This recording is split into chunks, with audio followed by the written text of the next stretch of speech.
Howdy ho! So then, Season 7 is underway, and unsurprisingly, there is so much new stuff to talk about. New secrets, new glitches, new leaks, new exotics, new info, you get the idea. New stuff.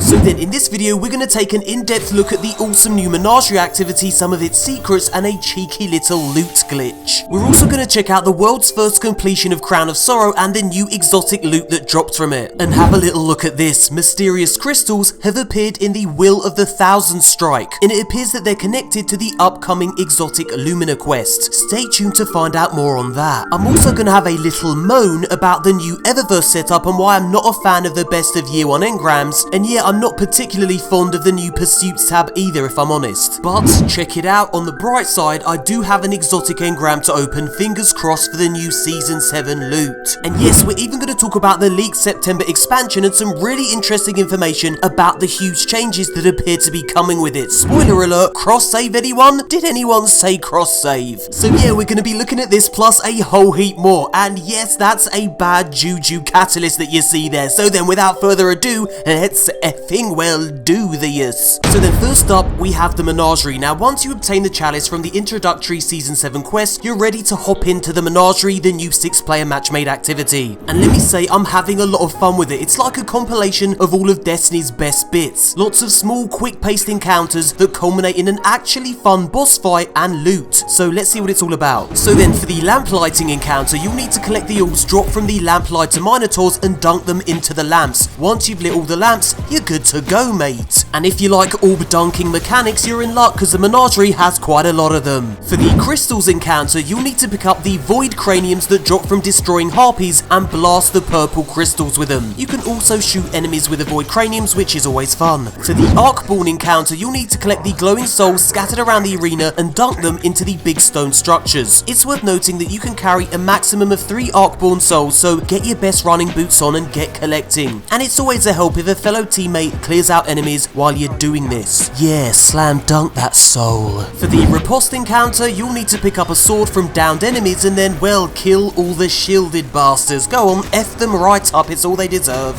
For the Hunted encounter, things get a little bit mental. You'll need to capture points while hordes of hive pour in from all around. And oh yeah, beware of the huge axe-wielding guy, because he poses a major threat in these confined spaces. Will of Radiance and Tether are definitely recommended. For the Mockery encounter, you'll need to collect the orbs that drop from the Sky Eater wizards and dunk them into the same stone structures you dunk the Arcborn souls into. Now this kinda reminds me of a hive version of the Well of Radiance, but a shorter, punchier, more fun version of it. Like I said, lots of orb dunking shenanigans in the Menagerie, which I'm fine with. I like dunking orbs. And then we have the final boss, Despacito, who in my opinion is one of the most fun bosses in Destiny. So then, in order to take down this thing's shield, you'll need to kill one of the living firewall harpies that spawn in the middle of the arena. Now once you do this, it will create a glowing ring on the ground where it died. If you step inside it, you'll get a disruptor charge buff that allows you to take down the boss's shield. And once his shield is down, you'll need to have your wits about you because he then starts firing out these huge Vex barriers. If they touch you, you die, so it's a constant balancing act between dodging these barriers and dealing damage to the boss, and it's really fun. Now once his shield reappears, repeat the process until he's dead. Now unsurprisingly, Well of Radiance and Orpheus Rig are again pretty useful for this boss fight. Yes, Orpheus Rig has been considerably nerfed, but it's still pretty effective when there's lots of trash mobs milling about. So yeah, here's the part where he sends out these huge Vex barriers which you need to avoid touching, otherwise you'll die, and you'll need to deal damage to him while all this is going on. It's a fun new boss mechanic, and I'm really looking forward to seeing what new Menagerie bosses this season has in store for us. Now the gear you earn from the Menagerie chest depends on the runes you slot into the chalice before you start. The first slot determines the specific item that will drop, in this case a submachine gun, and the second slot determines the trait that the item drops with, in this case the submachine gun will have excellent rounds per minute, and the third slot, once you unlock it, will determine what masterwork perk that item drops with. Now you unlock rune slots and other chalice upgrades by collecting the new currency Imperials. Here's a quick rundown of how you get this rare currency. They can be obtained from completing certain Menagerie triumphs, they can be found in chests aboard the Nessus barge, which refresh every week. I love this effing barge, so much loot. Now Imperials can also be earned from Werner's weekly bounties. Once the bounty has been completed and turned in, it'll drop an Imperial treasure map that details where your loot can be found. found. As you can see, this treasure map points towards loot on Io near the spine burrows. And here is that chest. You get a powerful drop, a legendary rune, and 100 Imperials. There are 4 of these weekly bounties to collect per week from Rune on the Nessus barge. And check this out, unlocking the second power and efficiency perk on the chalice also means that playlist activities will now sometimes drop Imperials, and that's not all this perk does. Have a look here. Unlocking the second power and efficiency chalice perk also grants you access to Rune's Wealth of the Emperor buff, and this significantly increases the chance of earning Imperials from playlist activities. So yeah, you'll be able to pop this buff and just chill grind Crucible, Strikes and Gambit and the Menagerie. Right then, back to the Menagerie. As you can see from the rune combination I inserted earlier into the chalice, I got the Callus mini tool. Now runes can be earned in pretty much the same way as Imperials, from the gold chest on the Nessus barge, from Werner's weekly bounties, from grinding playlist activities with Werner's rune finder buff active, and unlocking the rune bonus perks on the chalice. And guys, check this out. Reddit user JP Deathblade has made a spreadsheet with all the Menagerie rune combos. I've linked it in the description box below. And here's one last helping of Menagerie info. After you complete the activity, you're given 300 seconds before the mission ends. Now you can use this time for either good or rather naughty shenanigans. Now the good thing you can do is explore the map for lore collectibles. The naughty thing that you can do is exit the area, come back, slot more runes into your chalice, and reopen the chest for more loot, and you can keep doing this until the timer runs out. This will no doubt be patched pretty soon, so yeah. Next up, I just want to say a huge congratulations to Clan Be Bold for the world's first completion of the new raid Crown of Sorrow. Dato's raid group came in a very close second. Now every member of the world's first group got a guaranteed drop of the new raid exotic Taraba. It's an exotic submachine gun with some very interesting perks indeed. Now as you can see, the Ravenous Beast perk means that this weapon stores power when dealing or receiving damage.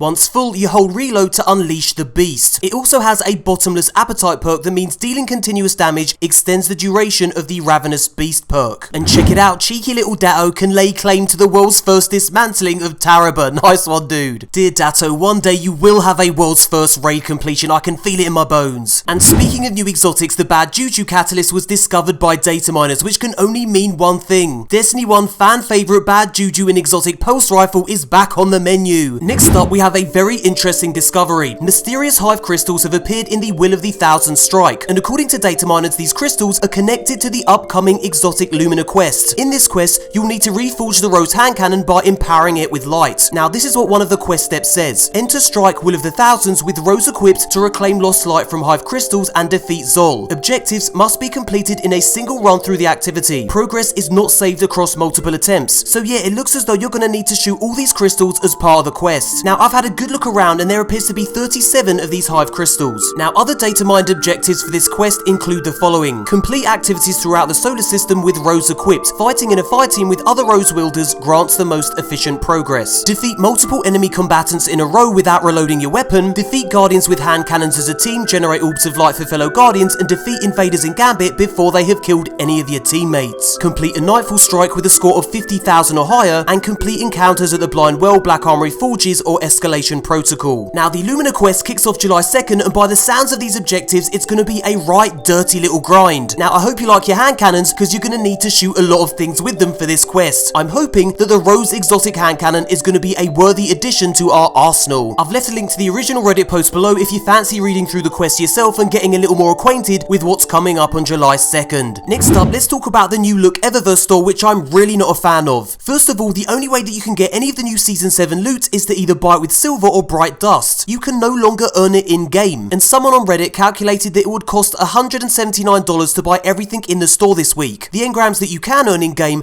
are the best of year 1 engrams, and they only drop legacy loot from year 1. So if you already have all that stuff, these engrams are useless unless you dismantle the items for bright dust. It just seems like a huge step backwards. Okay then, so here I am with 10 best of year 1 engrams, and I gotta say, I just don't care because I've got all the loot inside them. It just feels like a exercise in futility opening these things. I'm just gonna do it anyway, just because I'm curious as to see what I'm gonna get. These are all stuff that I already have, and most of it's blue trash anyway, so these engrams are a huge disappointment, I've got to say. Let me just burn through these. I've got that one. I've got that exotic Ikora's Resolve.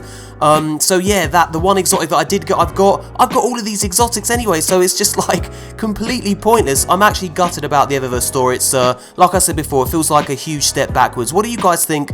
Leave a comment below and let me know. Now luckily I do have an engram that's worth decoding, an exotic engram, but before I do that, let me just dismantle Ikora's Resolve because it's completely effing pointless. Let me dismantle that, and while I'm at it, let me dismantle this piece of shit because I've got everything in it already. Let me just see what I actually get if I dismantle this. God damn, it takes an absolute age to dismantle this. What do you actually get from dismantling this shit?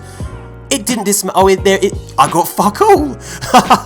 I got F all. So even if you dismantle them, you get nothing. Absolute dross. Okay, let's see if I can reverse my fortune by getting the Hunter Khepri Sting with this exotic engram. It's the new Season 7 exotic. So let me see if I get lucky. Let me see if I can get Khepri Sting, the new Hunter exotic gauntlet. Let's just do this. A boo yaxy to the shaxy. We got a Phidias Spade. So all in all, a bullshit.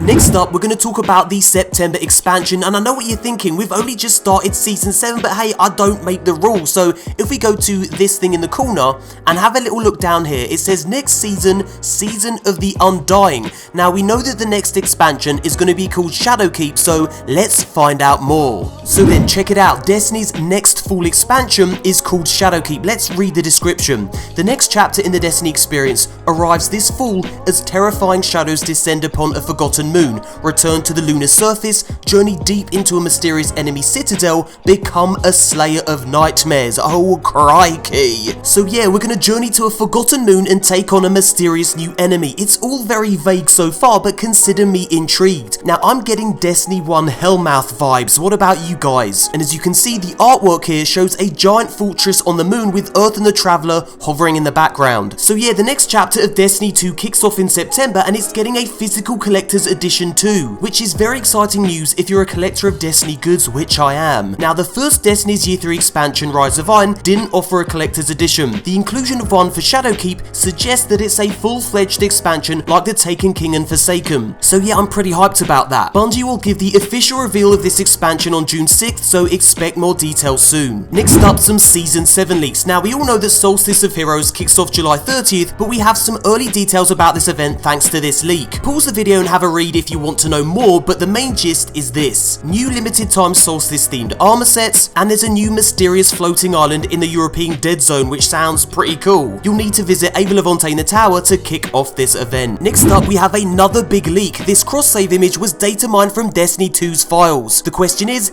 it legit? Is cross-save really coming to Destiny? Well, it certainly seems that way. Check this out. Kotaku's news editor tweeted this. Time for some news. Destiny 2 is coming to Google Stadia, sources tell Kotaku. And the cross-save rumors are true, although PS4's still up in the air. Tomorrow's livestream will be very interesting. Now, his article goes on to say this. You'll soon be able to transfer your Destiny 2 progress between multiple platforms. Xbox, PC, and the streaming service Google Stadia. PlayStation 4 remains up in the air, but Google Stadia will definitely be part of this. What we've heard from 5 reliable sources is that Destiny 2 will be one of the big games available on Google's new streaming platform. If Stadia works as promised, players will be able to load up a Google Chrome browser and jump into Destiny 2 on any computer or device that supports the service. So yeah, this is massive news. Cross-save is finally coming to Destiny. We'll know more details very soon. Now guys, thank you so much for watching. If you enjoyed the video and want more like it, feel free to give it a cheeky thumbs up. Now there's so much news that's going to be flooding in over the next month, so feel free to subscribe for in-depth breakdown videos like this one. Thanks again for watching, and we'll speak again very soon indeed.